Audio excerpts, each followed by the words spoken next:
एबे भारतीय पाणीपाग विभाग देला पुणी बड़ सूचना बात्या आसवा नहीं सतर्क सूचना जारी होगा सह राज्यर अधिकांश जिला हाई अलर्ट जारी होईछि। आसंता काली ठारू राज्यर प्रबल अति प्रबल वर्षा दक्षिण उपकूल जिलागुड़िक देखा मिलिबो। यासह आगामी 24 घंटा मध्य उपकूल जिला समेत उत्तर उपकूल जिलागुड़िक प्रबल वर्षा होगा नहीं पाणीपाग विभाग पक्षर सूचना दि जाइछि।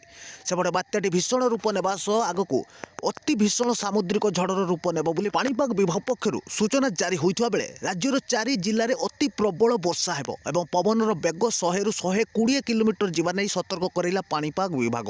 सेपटे जिलापाल एवं जिला प्रशासन को सजग रहिबा सह स्थिति उपर नजर रखिया पाई मध्य सतर्क करैछि पाणीपाग विभाग। एवं आसुथिबा बात्याटी पुणी केउठी लैंडफॉल करिबो से नै भारतीय पाणीपाग विभाग पक्षर कोन नुआ रिपोर्ट जारी होइछि निश्चय जानि रखंतु। आ पूर्वरु चैनल को नुआ करि आस्थिले चैनल को सब्सक्राइब करनथिले एबे ही सब्सक्राइब करी घंटी बटन को दबाई रखंतु। बात्या संपर्कित खबर सर्वप्रथमे पाई परिबे। भारतीय पाणीपाग विभाग पक्षर बात्या को नै पुणी आसिला बड़ सूचना। उभय वायुमंडल तल भागरे पवन एकत्रीकरण प्रक्रिया अधिक सक्रिय होगा तथा समुद्र पतन ठारू 1.5 किलोमीटर उपरे घूर्णीयमान अवस्था पवन बेग वृद्धि घटिबा द्वारा दक्षिण बंगोपसागर तथा अंडमान सागर सृष्टि होइतिबा लघुचाप क्षेत्र अधिक घनीभूत हेउछि एवं आगामी 24 घंटा मध्य उत्तर पश्चिम दिगरे गति करबा नै पाणीपाग विभाग सूचना दैछि।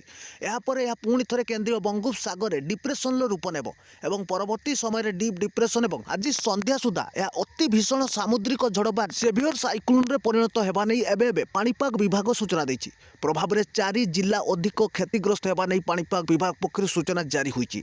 तबे रेड वार्निंग जारी होइतबा जिला मानक मध्य रहिछि गंजाम गजपति पुरी एवं जगतसिंहपुर जिला। तबे पुरी जगतसिंहपुर मध्य रे लैंडफॉल करिबा नै बात्या संभावना करछि पाणीपाग विभाग। एपटे भारतीय पाणीपाग विभाग पक्षरु आउ एक बड़ सूचना जारी होईछि।